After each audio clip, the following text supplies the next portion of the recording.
அனைவருக்கும் வணக்கம். கரூர் துயர சம்பவம் முடிஞ்சு 16 நாள் இன்னையோட கடந்திருக்கு. இதுல பல்வேறு நீதிமன்றங்கள் இருந்து சென்ற வழக்கு உச்ச நீதிமன்றத்துல இன்னைக்கு விசாரணைக்கு வருகிறது. உச்ச நீதிமன்றத்துல தன்னோட பல வாதங்களை அரசு தரப்புலயும் வச்சாங்க, பல்வேறு வாதங்களை தாவேகா சார்பாகவும் வச்சாங்க. கரூர் கூட்ட நெரிசல்ல இறந்தவங்களோட சார்பாகவும் இந்த மனு அளிக்கப்பட்டிருந்தது. எல்லாரும் ஒட்டுமொத்த கருத்து தான் என்னன்னா, சிபிஐக்கு இந்த வழக்கு மாற்றப்பட வேண்டும், தமிழ்நாடு அரசு மேல எங்களுக்கு நம்பிக்கை இல்லை அப்படின்னு. பிஜேபியோட கால் நக்கிகள் அனைவரும் ஆசைப்பட்ட மாதிரியே இந்த வழக்கு சிபிஐக்கு மாற்றப்பட்டிருக்கிறது. இது இப்ப எங்களுக்கு ஒரே சின்ன கொஸ்டின் எல்லார்ட்டையும், திமுக அரசு நம்ம பிஜேபியோட மறைமுக கூட்டணியில இருக்கு. யார் யார் சொல்றதுன்னா, நேரடி கூட்டணியில இருக்கு அத்தனை பேரும் சொல்றாங்க பிஜேபியோட மறைமுக கூட்டணியில இருக்காங்கன்னு.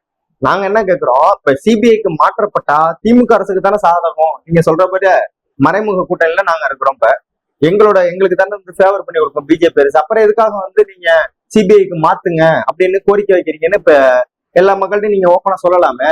எதுக்காக நாங்க அவங்களோட தான் கூட்டணி வச்சிருக்காங்க, நீங்க தான் சொல்றீங்க உங்க வாயில. அப்புறம் எதுக்காக மாற்றி அமைக்கணும்? இதுல இருந்து தெரியுது நீங்க தான் முக்கிய குற்றவாளிக்கிறது. ஏன்னா இந்த பிஜேபியோட சேர்ந்துட்டு என்ன வேணாலும் பண்ணலாம் அப்படிங்கறத உங்களுடைய ஆணவமா இன்னைக்கு நடந்து கொண்டு இருக்குது. உச்ச நீதிமன்றத்துல எங்களுக்கு நம்பிக்கை இல்லாம இல்லை, ஆனா உச்ச நீதிமன்றத்தையே தன்னோட கட்டுப்பாட்டுல இருக்கக்கூடிய அந்த மோடி அரசு மேலதான் எங்களுக்கு நம்பிக்கை கிடையாது. பல்வேறு நீதிமன்றங்கள்ல பல்வேறு கருத்துக்கள் சொல்லுவாங்க. இந்த உச்ச நீதிமன்ற தீர்ப்பு சிபிஐக்கு மாற்றப்பட்டிருக்கிறதுக்கு காரணம் என்னன்னா, அரசியல் உள்நோக்கம் மட்டும்தான். ஏன்னா விஜயை காப்பாத்துறதுக்கான முக்கியமான வழியில ஒண்ணுதான் இந்த சிபிஐக்கு மாற்றப்பட்ட இந்த வழக்கு. சிபிஐக்கு மாற்றம் செய்யப்பட்டதுனால இந்த வழக்குல விஜயை காப்பாத்திடலாம் பாத்தீங்கன்னா, நிச்சயமா காப்பாத்திடலாம். ஆனா பிஜேபியோட கூட்டணியை அமைச்சிடலாம் அப்படிங்கறதா, ஒரே கல்ல ரெண்டு மாங்கா அப்படிங்கறதா இந்த பிஜேபியோட முக்கியமான கணக்கு அப்படிங்கறத நம்ம புரிஞ்சுக்கணும். ஏன்னா விஜய் அவர்கள் நேரடியாக விமர்சனம் செஞ்சாரு பிஜேபிய. நேரடியா விமர்சனம் செய்யும் போது இப்ப மறைமுகமா உதவி பண்றாங்க. எப்படி ஒரு கட்சி உதவி பண்ணும் அப்படின்னு பாத்தீங்கன்னா, இதுல குறிப்பா பார்த்தோம்னா, நம்ம கரூர் கூட்டம் சேர்ந்து அவங்க சார்பில இறந்து போனவங்க வீட்டுல இருந்து சொல்றாங்க, நாங்க எந்த மனுவுமே போடல, நாங்க எங்க தரப்புல இருந்து வழக்கறிஞர்கள் யாரையும் வைக்கல, எங்களோட மூலியமா அங்க வாதாடுறது எங்களுக்கு யாருன்னே தெரியாது அப்படின்னு ஒரு முக்கிய குற்றச்சாட்டை வைக்கிறாங்க. ஏன் இதை பத்தி எடப்பாடி பழனிசாமியோ அண்ணாமலையோ நயினார் நாகேந்திரனோ ஏன் மற்ற அரசியல் கட்சிகளோ இல்ல பிஜேபியோட காலை நக்கி பிழைக்கக்கூடிய மற்ற கட்சிகளோ பேச மாட்டுது அப்படிங்கிறதான கேள்வி. ஏன் பத்திரிகையாளர்கள் அவர்களை பார்த்து கேட்க மாட்டீங்க? ஒரு கேள்விக்கு கூட கேட்க மாட்டீங்களே, எதற்காக இது மாதிரி ஒரு கருத்து இருக்கு, இதுல நீங்க என்ன சொல்றீங்க, இது எப்படி நியாயமாகும் அப்படின்னு கேட்க மாட்டீங்களே? ஏன் சிபிஐ வழக்கு விசாரணை பல்வேறு வழக்குகள் அப்படியே காணா போயிடுச்சு. சிபிஐ விசாரணை வேணும், சிபிஐ விசாரணை வேணும், சிபிஐ விசாரணை வேணும், எல்லாத்துலயும் சிபிஐ விசாரணை வேணும். நம்ம சாத்தான்குளத்துல நடந்ததுக்கும் சிபிஐ விசாரணை தான், நம்ம துப்பாக்கி சூருக்கும் சிபிஐ விசாரணை தான், கொடநாடு கொலைக்கும் சிபிஐ விசாரணை தான். என்ன நீதி கிடைச்சது? குற்றவாளி வெளில இருக்காரு, யாருன்னு உங்களை எல்லாருக்குமே தெரியும். வெளில ஜாலியா சுற்றுப்பயணம் போயிட்டு இருக்காரு, ரொம்ப ஜாலியா இருக்காரு. எல்லாமே சிபிஐக்கு மாற்றம் செய்யப்படுகிறதுனா காரணம் பிஜேபி நம்மள காப்பாத்திரும் அப்படிங்கிற ஒற்றை நம்பிக்கை தான். இன்னமும் பாருங்க, பிஜேபி நீங்க குறிப்பா பாத்தீங்கன்னா, விஜய் அவர்கள் அதிமுகவையும் விமர்சனம் பண்றாரு. அதிமுகவுல எடப்பாடி பழனிசாமிய. ஏன்னா அதிமுக விமர்சனம் பண்ணா அந்த ஓட்டுகள் நம்மளுக்கு கிடைக்காதுன்னு குறிப்பிட்ட நபரை மட்டும் விமர்சனம் பண்றாரு. ஆனாலும் இந்த எடப்பாடி பழனிசாமி அந்த கூட்டணிக்கு அடி போட்டுட்டே இருக்காரு. அதுக்கு காரணம் என்ன? நம்மளா இருந்தாலும் இந்த திமுக அரசு எடுத்து ஜெயிக்க முடியாது, நம்ம எல்லாரும் ஒண்ணு சேர்ந்தா மட்டும் தான் ஜெயிக்கலாங்கிற ஒரு நம்பிக்கையே நம்மளுக்குள்ள வரும் அப்படிங்கிற ஒரு மூட நம்பிக்கையோட செயல்பட்டு கொண்டிருக்கிறார்.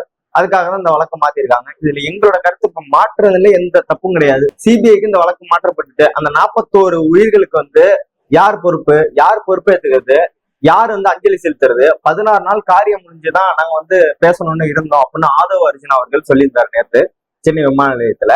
அவர் சொல்றவரு ஏன் விஜய் அவர்கள் 3 நாளைக்கு அப்புறம் வீடியோ போட்டாரு அப்படிங்கிறதே பேசணும்ல. எங்க தலைவர் எதுக்காக பேசணும்? உங்க தலைவர் 16 நாள் கழிச்சு தானே பேசணும். 16 நாள் காரியம் முடிஞ்சோன்னு பேசுவாங்கிறீங்க. எதுக்காக பேசினாரு? இவர் சொல்றாரு 16 நாள் கழிச்சு பேசணும். உங்க வீட்டுல யாரோ ஒரு முக்கிய உறவினர்கள் இறந்து போயிருந்தா இது மாதிரி 16 நாள் கழிச்சு தான் நான் பேசுவேன், அவங்கள அப்படியே ரோட்ல போட்டுருவோன்னு சொல்லுவீங்களா? அவங்கள அடக்கம் பண்ற இடத்துல கூட நீங்க இல்ல. தமிழ்நாடு அரசு தான் இருக்கு. அந்த அரசு அப்படியே பிஜேபியோட சேர்ந்துட்டு அப்ப என்ன வழி வகுக்கிறதுன்னு தெரியாம அப்ப வாய மூட்டு இவங்க கொடுக்குற அஜெண்டாவெல்லாம் எழுதி வச்சுக்கிட்டு அங்க படிச்சு ப்ரிப்பேர் பண்ணிட்டு அங்க படிக்க வேண்டியது, எல்லாத்தையும் படிச்சு ஒப்பிச்சுட்டு இங்க நாடகம் போட்டுட்டு இருக்க வேண்டியது. யாருக்குமே எதுவுமே தெரியாதுன்னு. தமிழ்நாடு மக்கள் ரொம்ப ரொம்ப அறிவாளி, நீங்க யாராலையும் ஏமாத்த முடியாது. அப்படி நினைச்சிருந்தா கட்சி ஆரம்பிச்சவங்க எல்லாருமே ஒரு முதலமைச்சர் ஆயிருந்திருக்க முடியும். ஏன் ஆகலைன்னா தமிழ்நாடு மக்கள் மிக மிக அறிவாளி. அதை ஒரிஜினல் இன்னைக்கு வழக்கு முடிஞ்சதுக்கு அப்புறமும் ஒரு பிரஸ் மீட் கொடுக்குறாரு. என்ன பிரஸ் மீட்னா, போலீஸா எங்களை அங்க வர வேணாம்னு சொன்னாங்க அப்படின்னு சொல்றாரு. இப்ப வந்து போலீஸ் வர வேணாம்னு சொன்னாங்கன்னா ஏன் வந்து விஜய் அவர்கள் தன்னுடைய காணொலியில அன்னைக்கு வீடியோ போட்டிருந்தாருல அதுல வந்து ஏன் பதிவு செய்யல, அன்னைக்கு வந்து எங்களை காவல்ல இருந்து காவலர்கள் தான் வர வேணாம்னு சொன்னாங்க அப்படின்னு ஏன் சொல்லல? அவர் என்ன சொல்லியிருந்தாரு, வேற ஏதாவது அசம்பாவிதம் ஆயிரும் அப்படின்னு தான் நான் வரல அப்படிதான் சொல்லியிருந்தாரு. காவல்துறையினர் எங்களை வர வேணாம்னு சொன்னாங்க அப்படின்னு எந்த இதுலயுமே அவர் வந்து பதிவு பண்ணல. ஆனா இப்ப பதிவு பண்றாங்க. இதை யார் சொல்லி கொடுத்து பதிவு பண்றாங்க அப்படிங்கறத எங்களுடைய கேள்வி. அதுக்கு பதில் சொல்லணும் நம்ம ஆதவ ஒரிஜினல் அவர்கள். சும்மா நம்ம இஷ்டத்துக்கு பிஜேபி பின்னாடி நிக்கிறதுங்கிறதுனால எது வேணாலும் பேசிட்டு போயிட முடியாது. முக்கியமா பாத்தீங்கன்னா இந்த ஆதவ ஒரிஜினா திருமாவளவனை நான் வந்து முதலமைச்சர் ஆக்குவேன் அப்படின்ட்டு தான் வந்தாரு அரசியலுக்குள்ளே. அவரு பல்வேறு கட்சிகள்ல இருந்திருக்காரு. நம்ம திமுக தான் சொல்ல போனா ஆரம்பமே, ரெண்டாவது வந்து விசிகா, மூணாவது இப்ப வந்து தாவேகால தவிர்க்காரு. ஃபர்ஸ்ட் வரும்போது என்ன சொன்னாரு, திருமாவளவன் வந்து ஒரு தலித் ஆகணும், ஏன் திருமாவளவனுக்கு தகுதி இல்லையாண்டாரு. இப்ப விஜய்கிட்ட போயிருக்காரு. அப்ப திருமாவளவனோட கதி, திருமாவளவனை தானே நீங்க வந்து பண்ணணும்னு இருந்தீங்க, முதலமைச்சர் ஆக்கணும்னு. அந்த வேலையை உங்களுக்கு இன்னும் முடியலையா? அதுக்குள்ள விஜய்கிட்ட போயிருக்கீங்களா? எதற்காக? ஸ்லீப்பர்ஸ் எல்லாம் செயல்படுறீங்களா பிஜேபிக்கு? இதுல எடப்பாடி பழனிசாமி அவர்கள் மற்ற கட்சியில எல்லாம் பாத்தீங்கன்னா குறிப்பா அந்த அரசியலை நோக்கியே தான் இருக்காங்க. எப்படியாவது நம்ம முதலமைச்சர் ஆயிரணும், இதை பயன்படுத்தி எப்படியாவது இதுல வந்து நம்ம ஆயிரணும் அப்படின்னு சொல்லிட்டு ஒட்டுமொத்த பேர் வந்து விஜய்க்கு ஆதரவா செயல்படுறது. ஏன்னா வந்து திமுக எதுக்கணும்னா அப்ப அவங்களுக்கு ஆப்போசிட்டா நிக்கணும். அப்படிங்கிறப்ப விஜய் அவர்கள் ஆப்போசிட்டா வந்து நிக்கிறாரு இப்ப இந்த பிரச்சனையில, கரூர் பிரச்சனையில.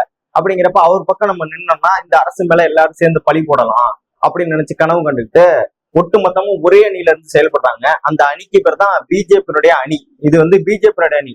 அன்புமணி ராமதாஸ், எடப்பாடி பழனிசாமி, நயினா நாகேந்திரன் மற்றும் அந்த பிஜேபியோட தலைவர்கள், முன்னாள் தலைவர்கள், இன்னாள் தலைவர்கள் எல்லாம் ஒரே அணியில இருந்து செயல்பட்டு கொண்டிருக்கிறார்கள். என்ன செயல்பட்டாலும் தமிழ்நாட்டுல திராவிட முன்னேற்ற கழகத்தை ஒரு மயிரும் கொடுக்க முடியாது. இந்த விஜய் வந்தா அதை செஞ்சிருவாரு, என்னோட விஜய் வந்தா இதை செஞ்சிருவாரு அப்படின்னு சொல்ற விஜய் அவர்கள் வந்து இது வரைக்கும் ஒரு பிரஸ் மீட் கொடுக்கல. ஏன் கொடுக்க மாட்டாரு? அதான் 16 நாள் காரியம் முடிஞ்சிட்டுல, இன்னைக்கு அழகா உட்காந்து பிரஸ் மீட் கொடுக்கலாம், செய்தியாளர்களை சந்திச்சு அவங்களோட கேள்விக்கு, மக்களோட கேள்விக்கு பதில் சொல்லலாம், அந்த கரூர் மக்களை பாக்குறதுக்கு வரலாம். என்ன பாதுகாப்பு உங்களுக்கு வேணும்? என்ன பாதுகாப்பு? இத்தனை நாள் என்ன பாதுகாப்பு பாத்தீங்க நீங்க? அதான் தனி சார்ட்டர் பிளைட்டு, அழகா ஹெலிகாப்டர்லயே போய் நீங்க அங்க வீட்டுக்கு பக்கத்துலயே இறங்கி வீட்டுக்கு போயிட்டு வந்துடலாம். என்ன உங்களுக்கு பாதுகாப்பு வேணும்? நீங்க என்ன நேஷனல் தீவிரவாதியா? நீங்க என்ன பாகிஸ்தான்காரனா உங்களுக்கு பாதுகாப்பு கொடுக்கறதுக்கு? நீங்க பாகிஸ்தானுக்குள்ள போறீங்களா? இல்ல உங்களுக்கு பாதுகாப்பு கொடுக்கறதுக்கு தமிழ்நாட்டுக்குள்ளதானே வர போறீங்க. நீங்க தான் வந்து எல்லா வீட்டுக்குள்ளேயும் முன்னாடியே போயிட்டேன்னு சொல்றீங்களே. நான் வந்து சினிமா மூலியமா எல்லார் வீட்டுக்குள்ளேயும் முன்னாடியே போயிட்டேன், நம்ம வந்து ஃபீல்டுக்கு பூ சொல்லலன்னு சொல்றீங்களா? நேரா போக வேண்டியதானே, ஒண்ணுமே பிரச்சனை இல்லை. யாருமே உங்களுக்கு ஒண்ணும் செய்ய போறது இல்லையே.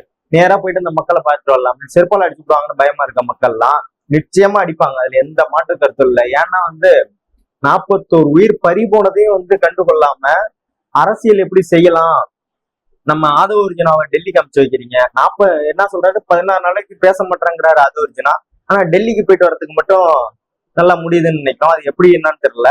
எல்லாத்துக்கும் விரைவில் 2026 நிச்சயமாக ஒட்டுமொத்த பாஜகவுடைய அந்த மற்ற அணிகளுக்கும் சரி, பாஜகவுடைய கால் நக்கி பிழைக்கக்கூடிய அணிகளுக்கும் சரி ஒரு முடிவு கட்டுவோம் என்று சூளுரைத்து சிபிஐ வழக்கு விசாரணையினால அந்த 41 உயிர்களுக்கு வந்து நீதி கிடைக்குமா இல்லையாங்கிறது எல்லாருக்கும் ஒரு சந்தேகம் தான். அதே போல எனக்கும் ஒரு சந்தேகம் தான்.